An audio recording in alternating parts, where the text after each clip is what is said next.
If we detected a large object 1 or 2 months prior to collision, then there's nothing we can do about it. Any one of these events, nuclear, biological, chemical, Earth changes, massive earthquakes, they all end up in one thing, and that is anarchy.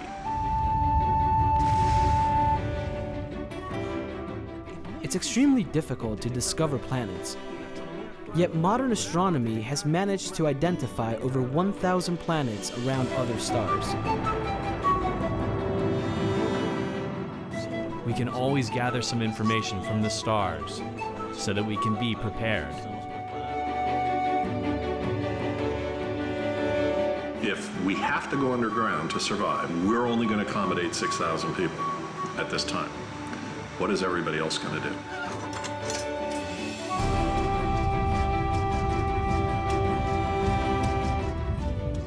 We use telescopes to search for life within our galaxy and these exoplanets that we have been discovering.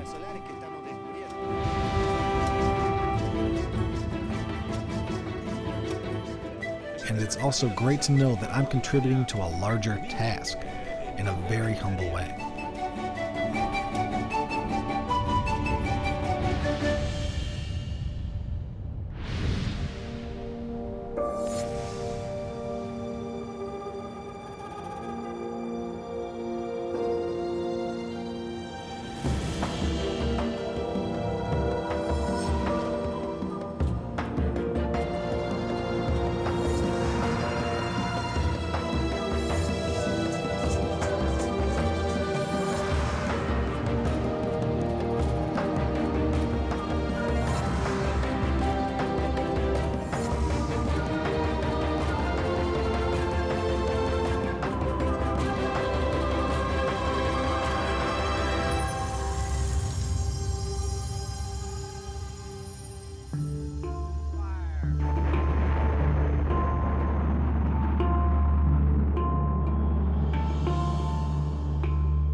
On the final chapter of this season's Children of the Stars, we explore what the future holds for our universe and for our lives.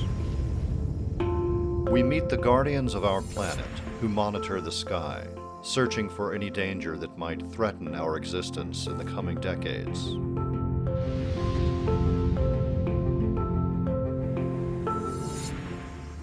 Will underground bunkers keep us safe from a catastrophe? What do children think about the future of our planet? What surprises and discoveries will the largest telescope ever built by mankind reveal?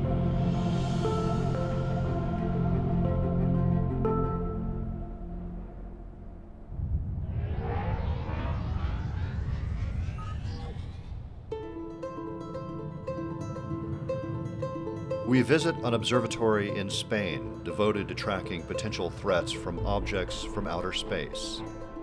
A future impact could spell an end to our civilization.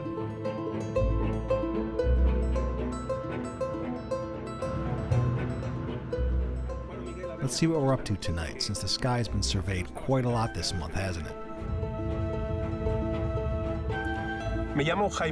My name is Jamie Noman, and I've devoted all of my effort, my work, and my life to detecting asteroids and near-Earth objects, usually from this place, the Sagra Observatory. A ver si se fueran las nubes que hay. No sé. Ayer estuvimos por encima de la eclíptica, igual hoy nos conviene observar. I think today we could watch from below to change things up.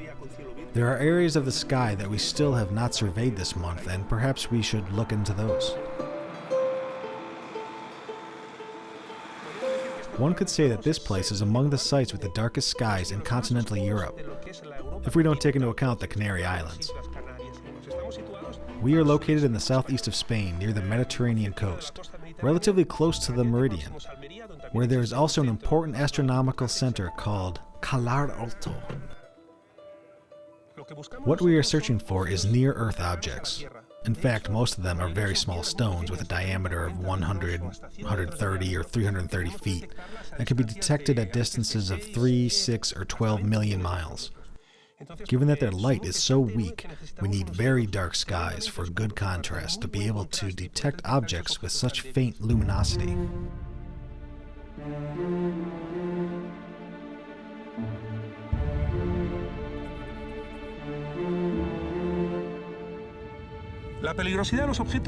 The danger of near-Earth objects is measured by two aspects. One is obviously their size. The larger the size, the greater the danger. And the second aspect is our response time. In other words, a relatively small object could be detected 6 or 7 years prior to impact. That might give us enough time to send a probe to divert its path. If we detected a large object 1 or 2 months prior to collision, then there's nothing we can do about it.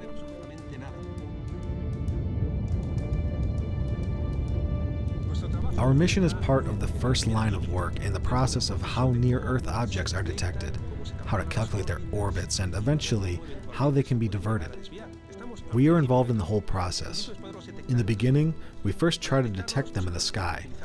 We use optical telescopes for detection, which are a very specialized type of telescope. The other type of telescopes, used for astrophysics, which have magnifying lenses of a much larger size, cannot be used for this purpose. For us, this kind of telescope is almost like a dinosaur. That is, they are not agile enough, not quick enough to survey the number of degrees in the sky that we have to cover every night. Therefore, we need a type of telescope which, compared to photography, has a large angle span, allowing us to cover practically the entire sky in one night, taking many images.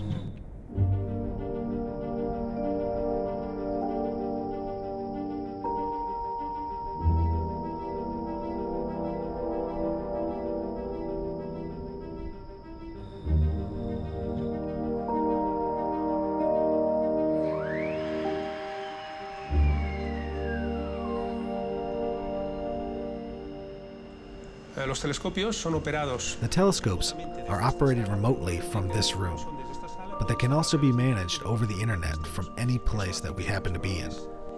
That allows observers, many of us who work here at the observatory, to work from anywhere we are. We have to bear in mind that these kind of observations require a prompt response. Since we never know when we might detect an object, we have to be on the watch at all times.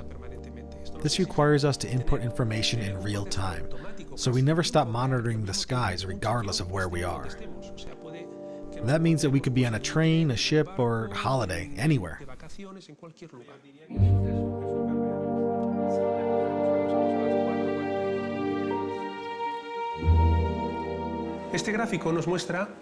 This graph shows us the sky, which has been surveyed each night by different international teams. Every month, this graph starts completely blank. And once the moon disappears, all of the teams start looking for near-Earth objects in different areas of the sky. Our mission tonight, for example, is to pay close attention to these areas that have yet to be covered, since we have a higher possibility of finding a new object. Preference is given to this area that is represented as a line through here, which is within the plane of the solar system, where there are more chances to find asteroids and near-Earth objects. The main idea is to take images of the sky for a period of time, and afterwards take the same images in the same areas in order to compare them. Usually what happens is that stars do not move during the period when we are observing. Each one remains in its place. But any object that moves, because it is closer to Earth, can be seen moving like a dot within our range of sight.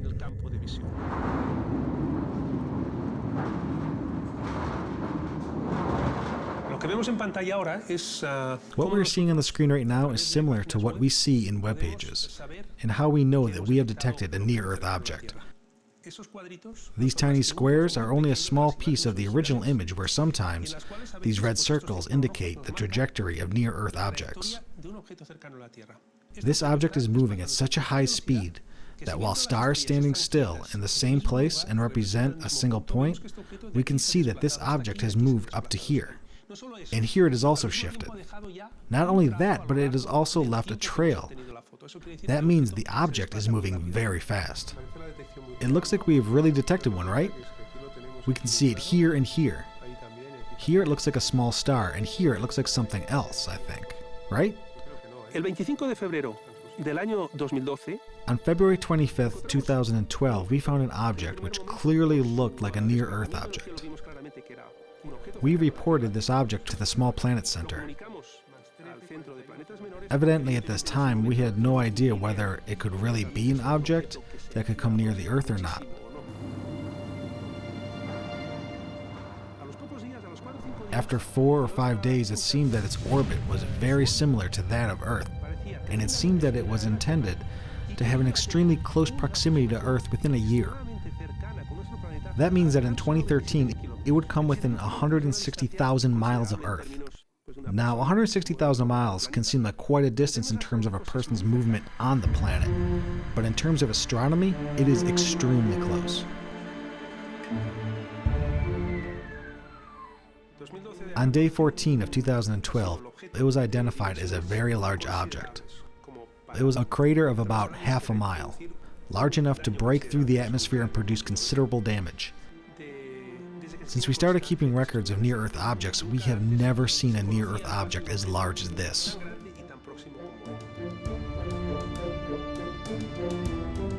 En esa animación podemos ver On this animation, we can see what would be the orbit of the moon. This small ring represents the location of geostationary satellites. And we can see how on February 15th, 2013, in just a fraction of time, how it started to come closer. el polo sur de la Tierra. Here we see the south pole of Earth, and it came really very close. That is closer than our own satellites. And there was even a risk that it might have collided with one of them. Here we can see the moment of its closest proximity, which coincides with a dark zone, more or less the areas of Indonesia on the Indian Ocean. And then it headed towards the north.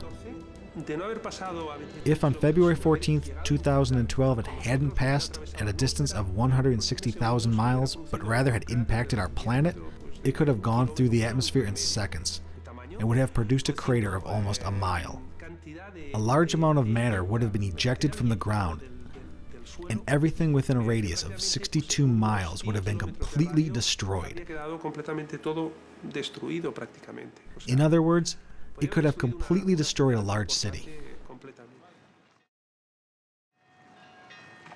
Since the telescopes in La Sagra are operated remotely, Jaime Nomen can be alerted of any new near-Earth objects wherever he may be, even while at sea.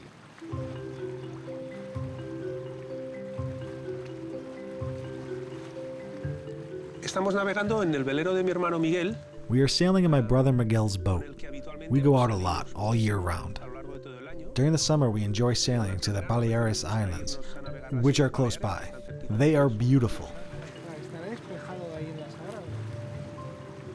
Van a entrar muchas nubes hoy, no sé si podremos. El 23 de febrero del año 2012, On February 23rd, 2012, we were bringing in the boat. After a night of sailing with my brother and some friends, como es parte de mi trabajo, pues estaba and since it's part of my job to always stay connected to the portable computer, the tablet, watching how asteroids were being detected at La Sagra, and you know, it could have been here, on the boat, or from a train or an office or home. It just goes to prove how we must always be connected.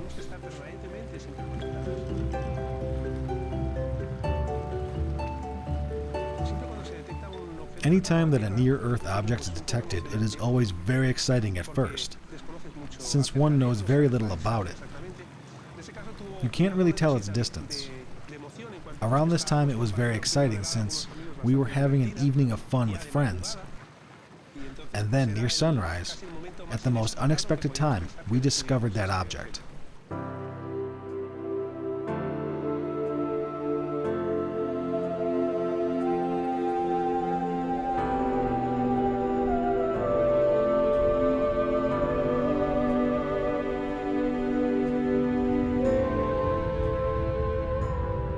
Para mí estar vinculado, Working on this fills me in a very personal way, o sea, aparte de una satisfacción personal, and it's also great to know that I'm contributing to a larger task in a very humble way. humilde, en una gran tarea, Our job is to prevent an extinction event for our species, or to prevent an impact over a city or at sea near the coast, sobre una ciudad o sobre since there would be a lot of damage to human lives. tener muchas desgracias humanas.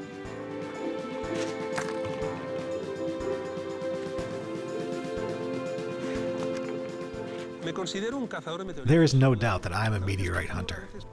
Sometimes a hunter, sometimes a fisherman, since both jobs are very similar in a way with the sky. But my job is very different from the other observations carried out in the world of astronomy. You always have to be on permanent alert, like in the trenches. Yes, we really are in the trenches, since we never know when an asteroid might approach the Earth. We have obstacles like the light of the moon or clouds that can make our work at night harder. So it is a strategic game, hunting them down and detecting them.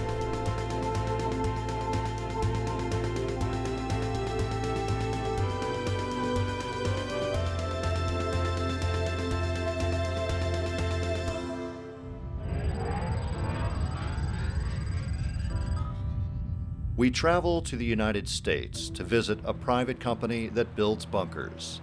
These high-tech shelters are designed to resist any kind of catastrophe that could potentially ravage our planet.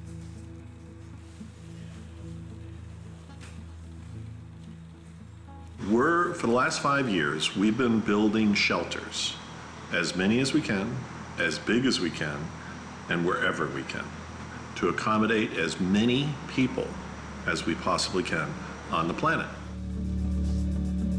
Right now, we have enough shelters, either existing or under construction, for about 6,000 people, which is almost 1 in 1 million people.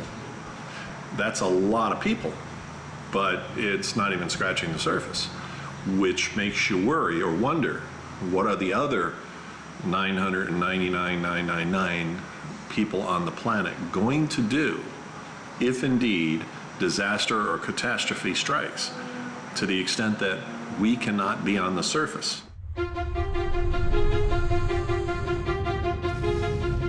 Any one of these events, nuclear, biological, chemical, asteroid, comet, Earth changes, massive earthquakes, all of these types of events, they all end up with one thing, and that is anarchy, where there's no law, there's no order, because government itself is incapacitated by these mega events.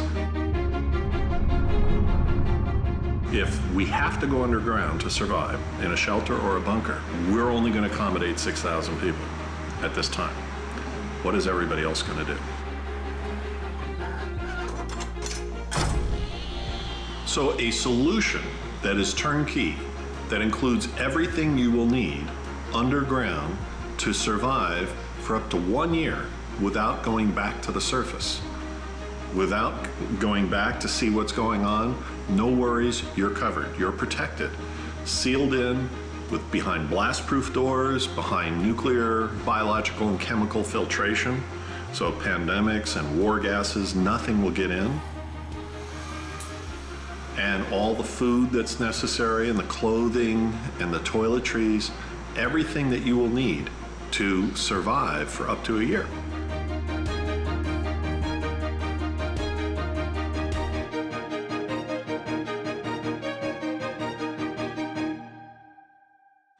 Our newest shelter in Kansas, which we just started a month ago, it already exists. It's a giant underground limestone mine that it's not round or deep, it's flat. It's a half a mile long and a quarter mile wide. It's as big in square footage as the Empire State Building in New York City. It can accommodate 5,000 people with room to spare. It's just huge. The biggest private shelter on the planet. We're finishing up the interior of the shelter now, all of the improvements. But the most amazing thing is the cost. That we were able, because of its size and the way we're doing it, to cut the cost by 90%. This shelter, the cost per person is about $6,000. So we've lowered the cost by nearly 90%.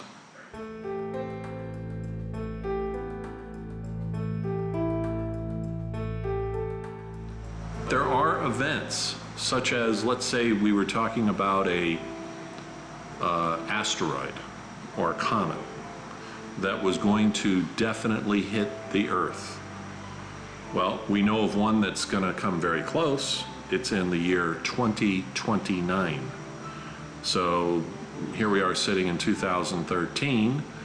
So it's about, 18 years away? And this asteroid called Apophis, if it hit the Earth, would be an extinction level event like the dinosaurs. So as far as having notice, right now you have 18 years notice. Could you get to Kansas in 18 years? Sure you could. NASA's very concerned, the Russians are concerned, everybody's tracking that asteroid. The current belief is it's going to miss us by just a little bit. But then it comes back around in 2036, just a few years later, and then it's very close. We don't know what the aftermath of any event is going to be, including an asteroid. Okay? The dust could settle. To say that the Earth will be scorched, the atmosphere will be gone, and there's nothing to live for is the worst possible outcome. It's not the most probable outcome, it's the worst possible. The most probable is whatever happened will subside and we'll be able to come back to the surface and start again. Farming, creating society, and hopefully do it better than we did it the first time.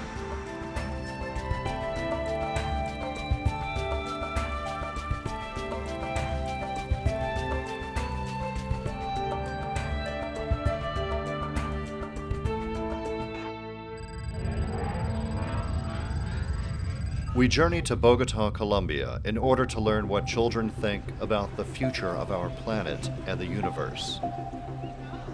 Is it as catastrophic as Robert Vicino from the Vivos Project envisions? What are their dreams and hopes for the upcoming decades?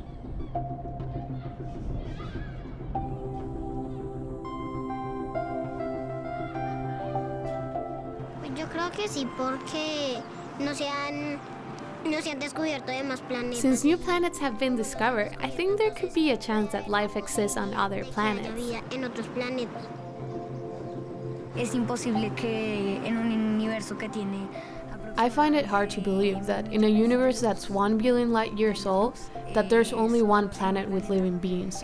I think there's more, and they probably have more advanced technology and higher intelligence. Tienen tecnología mayor y inteligencia superior. Yo sí creo. I also think there's life somewhere else, but I don't think they look like extraterrestrial beings. They probably look like us, but more evolved. Yo pienso que sí hay vida alienígena. I think alien life does exist. Físicamente yo creo que se verían como I think their physical appearance is probably very strange. No, I don't think we're the only living beings in the whole universe. I think there's probably more diversity. Yo creo que hay vida en Júpiter. I think there is life on Jupiter, since I once heard that there was life there due to its great red spot. Mancha roja.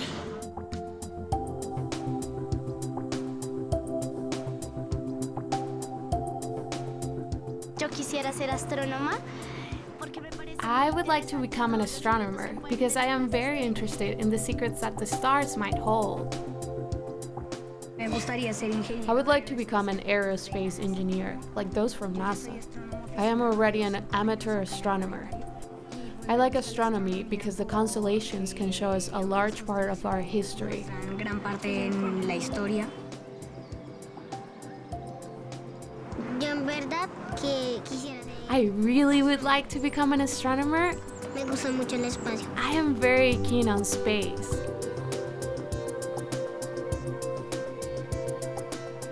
Si llegara un día en que la Tierra se destruiría.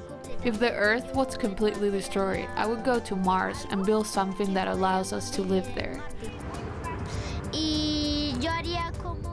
I would build a city with a giant dome so that the oxygen would remain inside. Gigante para que el oxígeno siga ahí.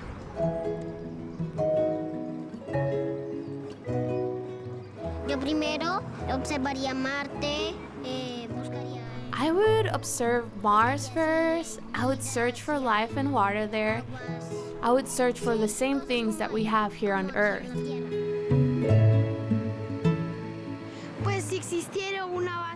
Well, if a base camp was established on Mars, it should have enough oxygen for humans to breathe.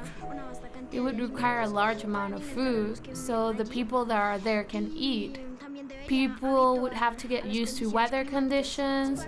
I think I would enjoy leaving the planet and traveling to other places. I might even see other types of animals.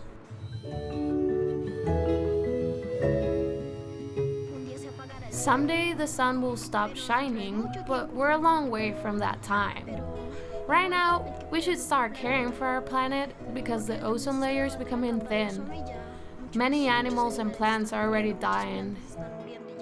If things continue to be the way they are now, in 50 years there will be no planetarium, nor Bogota, nor Colombia, nor South America, nor anything in the world.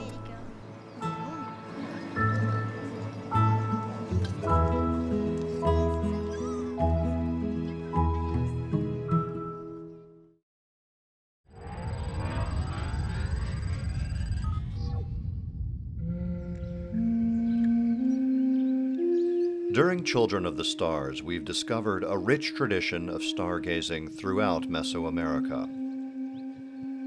For centuries, the Mexicas and Maya followed the movement of the stars. Is the connection with the sky still alive today? What shape will these ancient traditions take in the future?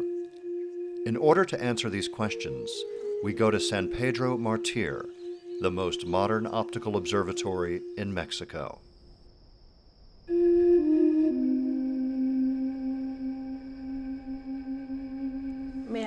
We're here at the National Astronomical Observatory. Inside the enclosure is a 6.5-foot telescope. From here, you get a view of the whole mountain range. What makes this place special is that you can see the forest, the desert, and the sea at the same time. This site was chosen for astronomical observation since it has many features that serve that purpose. First of all, it's far away from cities, so we have no light pollution. If you have light pollution, it would make matters more difficult, since the astronomical objects that we observe are already hard to see. For example, if you place a light bulb near your face, you won't be able to see what's behind it.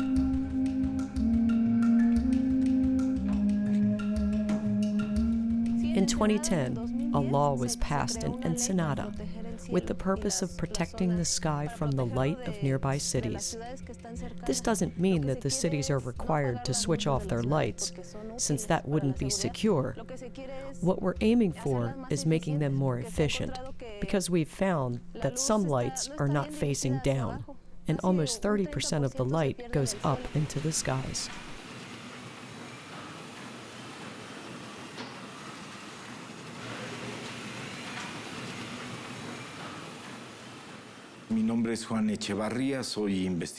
My name is Juan Echevarria, and I am a researcher at the Institute of Astronomy. I am usually here 5 days. That's usually my scheduled time to observe. This is the third night in a row that we have been observing a cataclysmic variable known as AH Hercules, which we expected to find at its faintest. It is a star with eruptions. Suddenly it becomes bright, and then less bright. We will continue to watch this star for 20 consecutive nights.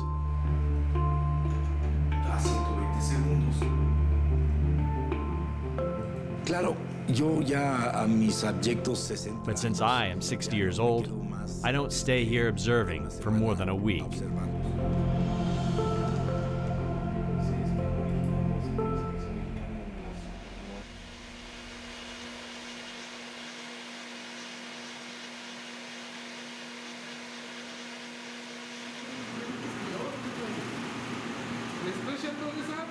I am a resident astronomer at the observatory.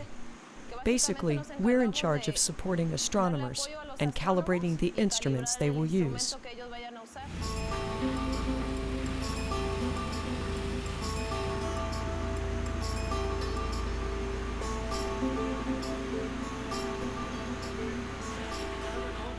Most important is the 5-meter telescope. We need to check out many things before nightfall. Usually 2 hours before the sunset, we have to test the telescope and its movements. We need to make sure that there are no obstructions around the telescope, so that it can move freely at night.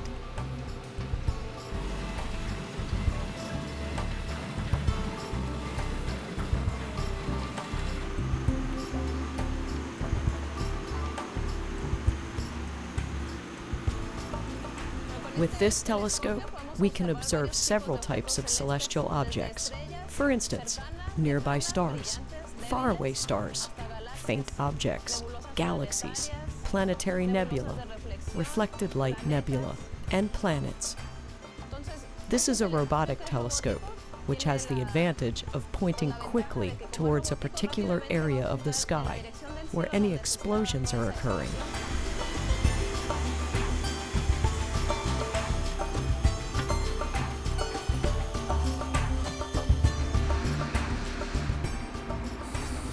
This telescope is around 84 centimeters. The observatory has 3 main telescopes: the 2-meter, the 1.5 meter, and the 84 centimeter. There are more projects in progress, but these are the 3 main telescopes.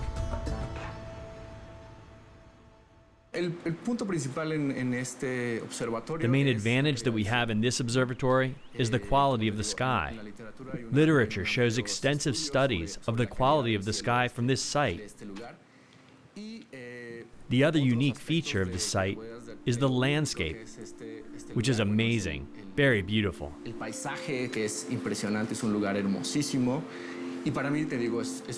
I am proud, not only as a university student, but also as a Mexican, to be able to work here, surrounded by this beautiful sky, by marvelous scenery, all this biodiversity, and the historical aspect that I am very proud of as a Mexican.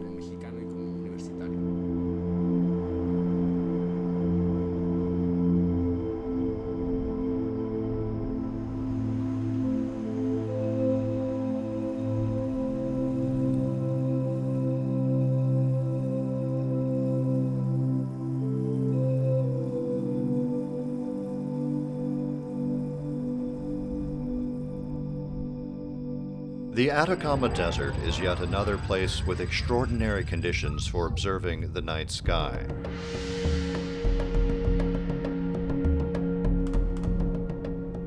Here, the largest optical telescope in the world is under construction. It will yield amazing discoveries in the future, which will most likely revolutionize our concept of the cosmos.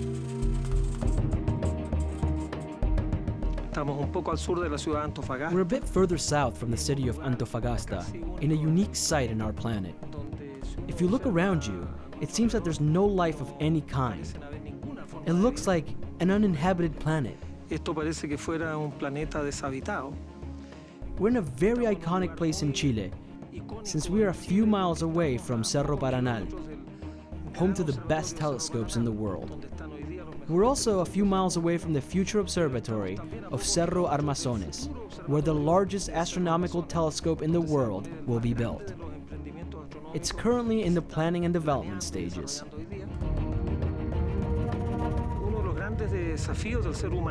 One of the main challenges for mankind is to be able to understand whether we are the only intelligent beings in this cosmic immensity, or even the only living beings that inhabit a huge universe, where there are billions of stars in each galaxy and billions of galaxies as well.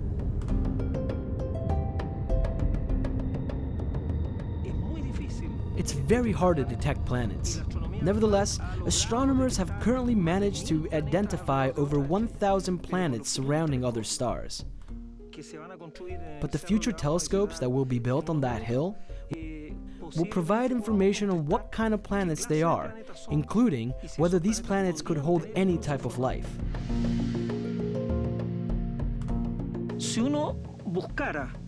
If one looked at thousands and thousands of places and never found any with any trace of life, well, I think that would pose a terrible weight on us.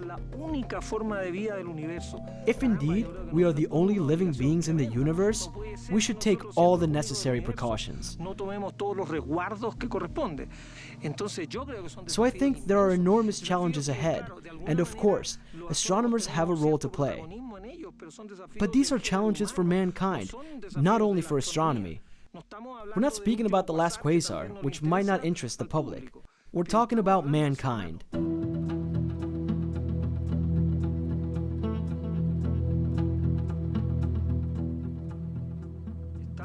We're 24 miles away from the site, which 10 years from now will be the home to the largest observatory in the world. A 130-foot telescope will be built on the summit of Cerro Armazones. Up to now, the technology has been partially tested, to some degree. But with a telescope of that size, we're really pushing the limits of modern technology.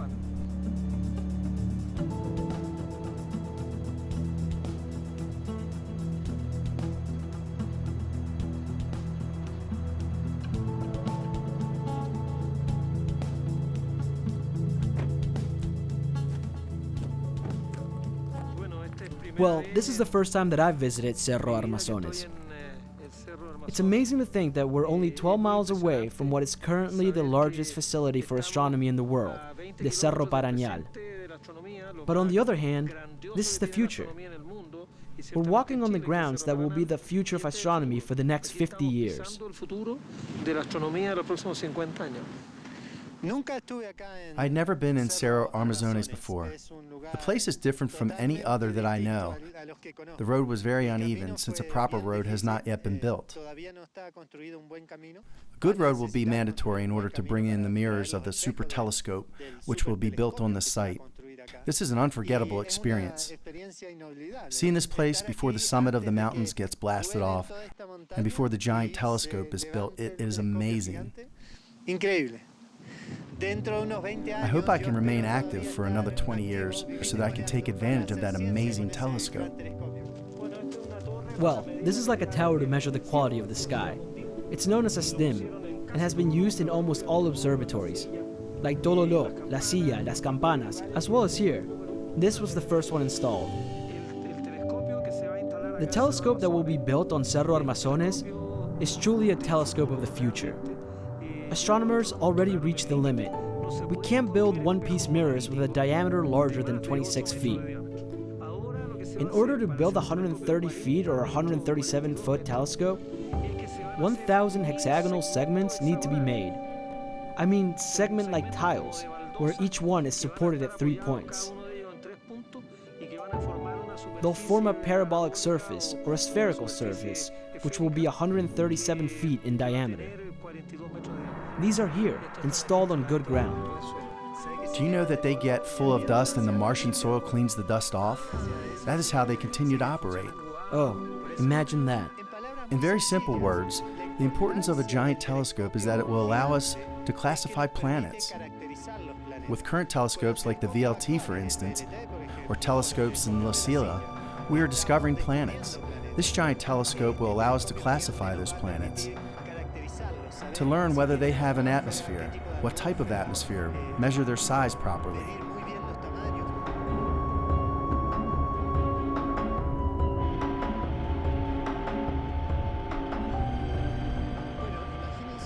Well, it is very difficult to tell whether life exists in the universe. We use telescopes, which are the tools for astronomers, in order to search for life within our galaxy, for example, in exoplanets that we have been discovering. One step further is to ask whether any intelligent civilizations can exist. That idea is a matter of speculation, and the answer is that we do not know, and we will not know for years to come. I am optimistic. I think we are at a historic moment for humanity. We are on the verge of discovering other planets similar to Earth, while we try to find any other type of life in the universe.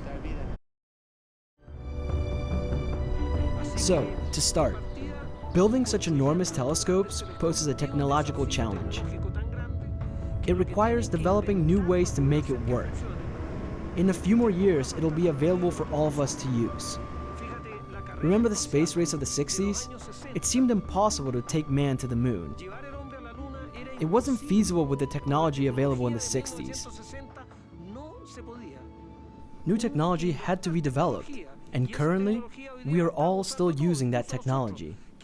Therefore, simply by posing new challenges, humanity can reap enormous benefits.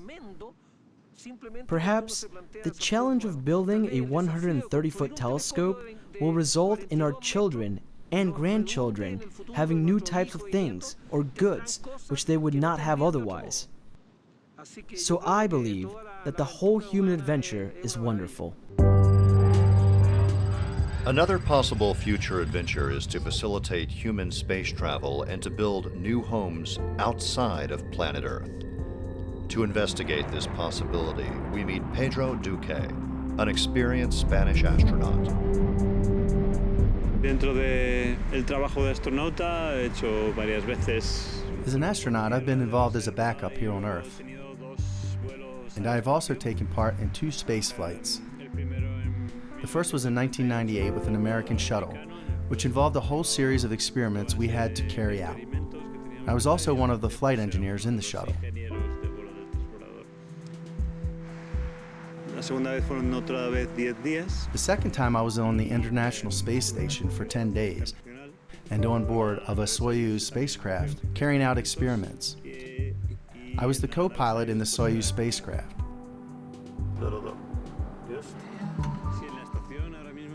There are people living in the space station permanently now. We have a crew of 6 people.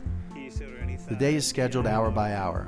We have 24-hour schedule, like other normal people.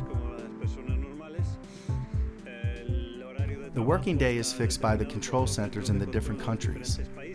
All astronauts must exercise regularly.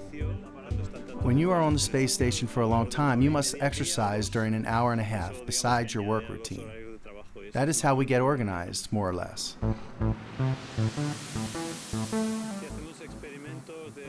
We carry out experiments of various types within several scientific fields.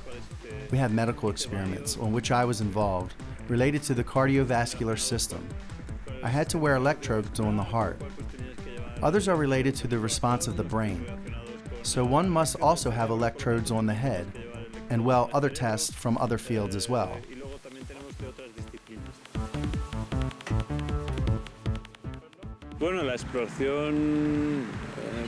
In theory, we understand how we could explore Mars with astronauts. Only in theory. We need to develop the equipment and the technology required, as well as systems, backup systems, which would enable autonomous life for astronauts on such a trip. But we more or less know how it could be achieved. I think that space exploration, taking people to different places of the solar system, as far away as possible, and for them to return and tell their story, to do research in those places will happen eventually.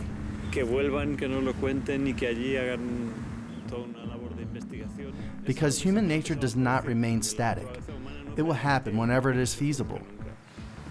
So I think the only relevant decision from the various governments on Earth is, do you want to be part of this adventure or not?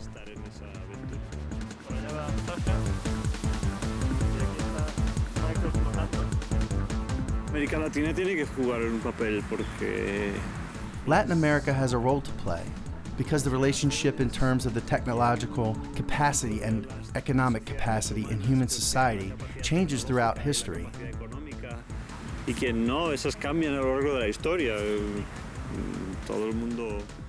Everyone remembers that when there was more wealth in Latin America, they would support Spain.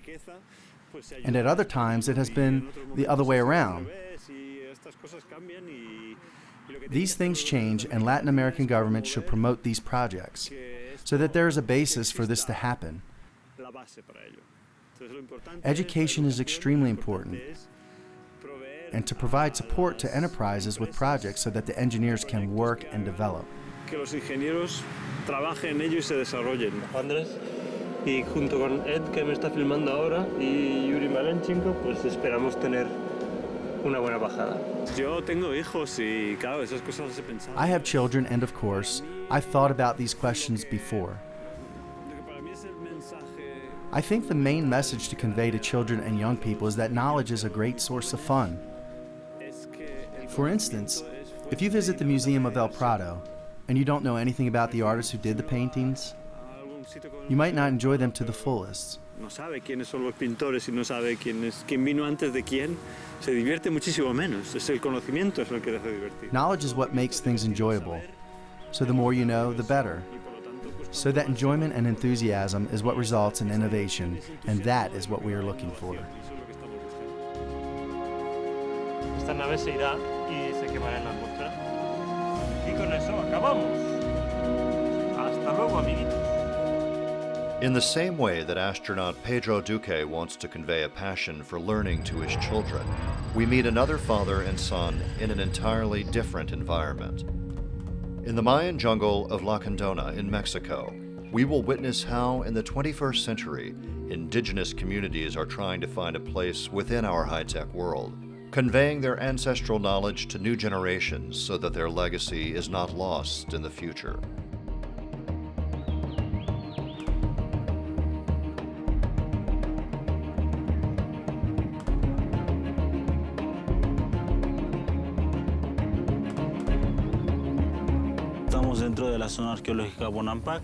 We are in the Bonampak archaeological area.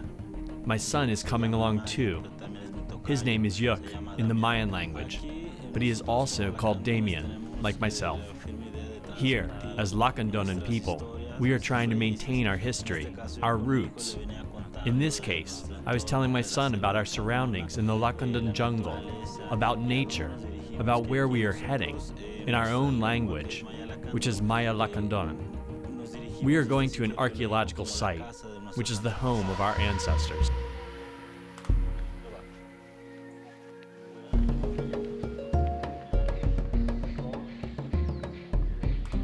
Bonampak is a Maya word meaning wall paintings. The walls of this imposing archaeological site are richly decorated with stories, myths, and legends that transport us back hundreds of years.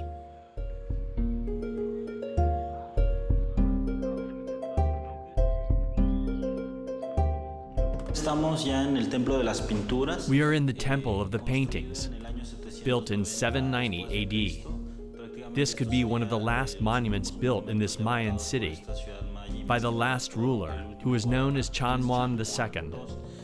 There are 3 individual rooms. Each room is small. As we enter the rooms, we can see the depicted scene. When we enter and look at the paintings, it seems that they become alive again, as during the Mayan time.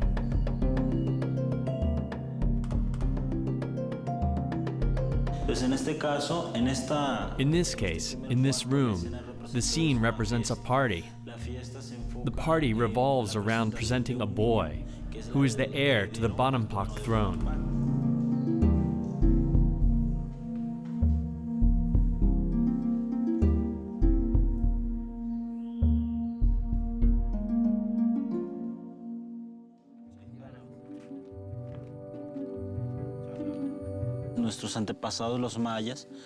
Our ancestors, the Maya, have left us a wide legacy of knowledge, which still remains after centuries.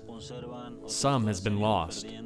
So it is also a question of whether you really have the intention of learning.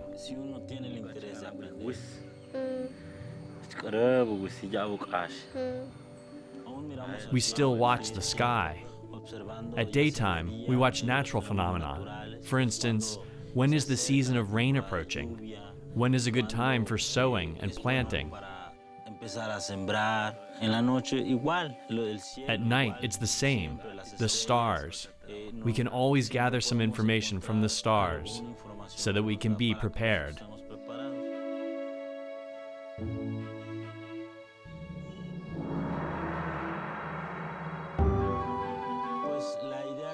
Their beliefs, their views, what they thought, how they imagine that time elapses. We could forget all that, but we would also lose our roots. And on the other hand, that would also mean destroying part of our own nature. So to look at the past can become very valuable over time. We might remember something and use it as a way to move forward.